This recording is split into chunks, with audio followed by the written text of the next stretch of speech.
வழக்கமாக எல்லா புகழும் இறைவனுக்குன்னு சொல்லுவாங்க. எல்லா புகழும் ரசிக பெருமக்களாகி உங்களுக்கு. ஏன்னா நான் மோகன் நாங்கள்லாம் நீங்கள்லாம் இல்லாமல் நாங்கள் ஒன்றுமே கிடையாது.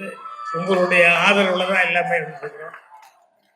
இன்னைக்கு இனிய நண்பர் மோகன் அவர்களுக்கு பிறந்த நாள். ஸோ இவ்வளவு சிறப்பான நாளில் கோயம்புத்தூர் மோகன் அவர்கள் ப்ரொடியூஸ் பண்ணி விஜய் அவர்கள் டைரக்ட் பண்ண இந்த ஹரா இந்த படத்தையும் ரிலீஸ் பண்ணியிருக்காங்க.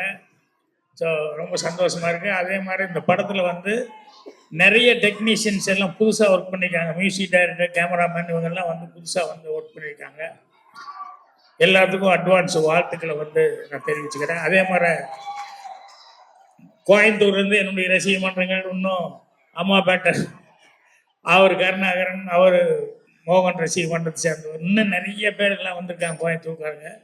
எல்லாத்துக்கும் என்னுடைய பணிவான வணக்கத்தை தெரிவிச்சுக்கிறேன். நண்பர் மோகனை பற்றி எல்லாத்துக்கும் தெரிஞ்ச விஷயம் ஒன்று இருக்கு.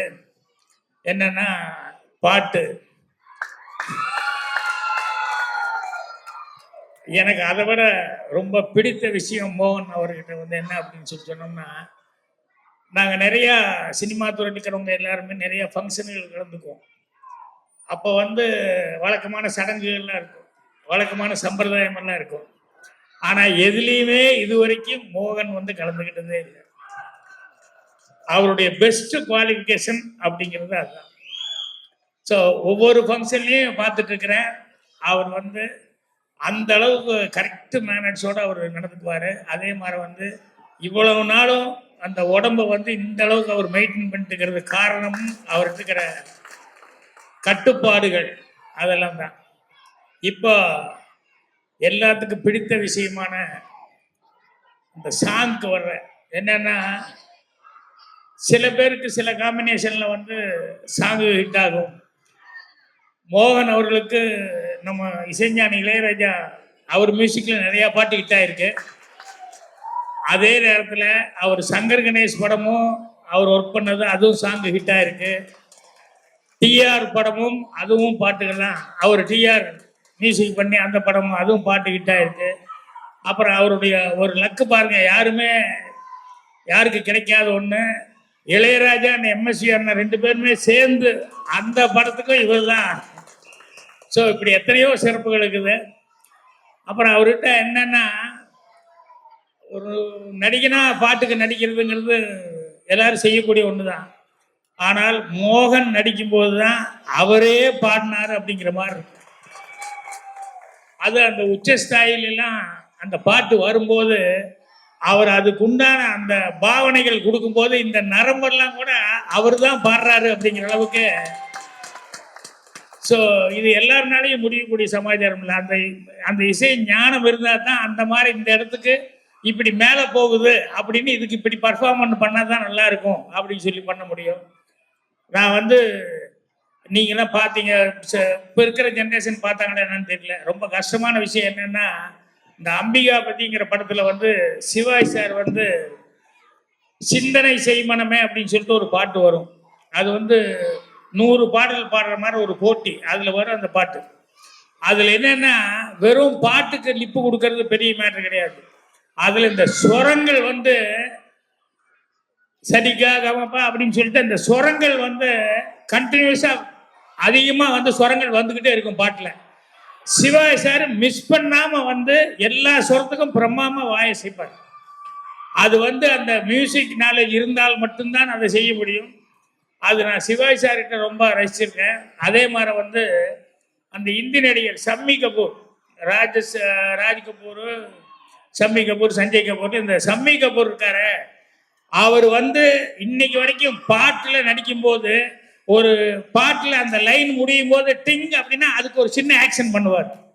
ஒரு சின்ன ரிதத்தை கூட விடாம அவர் பண்ணுவார். அந்த அளவுக்கு மோகன் பாட்டுல எல்லாமே கான்சன்ட்ரேட் பண்ணி பண்ணுவார். அதுதான் அவர்கிட்ட ஒரு சிறப்பான சமாச்சாரம். ஸோ இது எங்கேயும் அதிகமாக சொல்றதுக்கான வாய்ப்பு கிடைக்கல. இன்னைக்கு அவர் பிறந்த நாளில் இந்த வாய்ப்பு கிடைச்சது எனக்கு ரொம்ப சந்தோஷமா இருக்கு.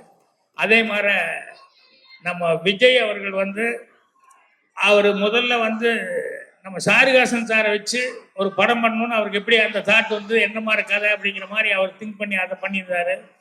அதுக்கு அடுத்தது யாருமே இந்த ஆளை ஹீரோனே நினைக்க மாட்டாங்க. இன்னைக்கு இல்லை, இவரை பவுடர் படத்துல வந்து இவரை ஹீரோவை வச்சு படம் பண்ணாரு.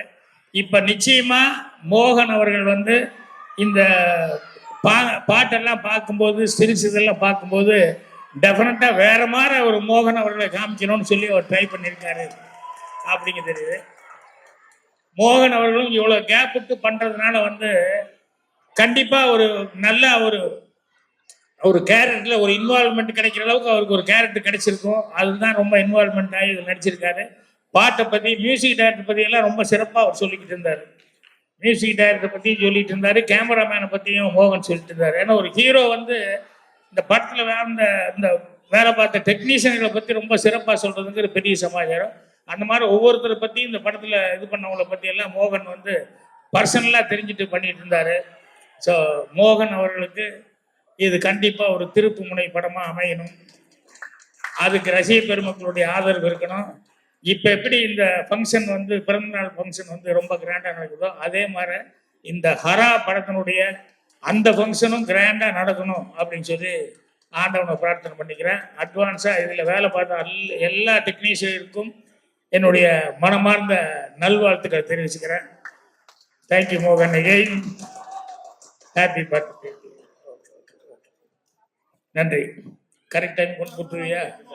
இந்த வெள்ளந்திங்கிறது ஒருத்தன் வேற சூப்பர் ஒருத்தன் சொல்லுவாங்கல்ல, எல்லாரும் கஷ்டப்பட்டா கூட பேர் வாங்குறது இவர் வாங்கிட்டு இருப்பாரு.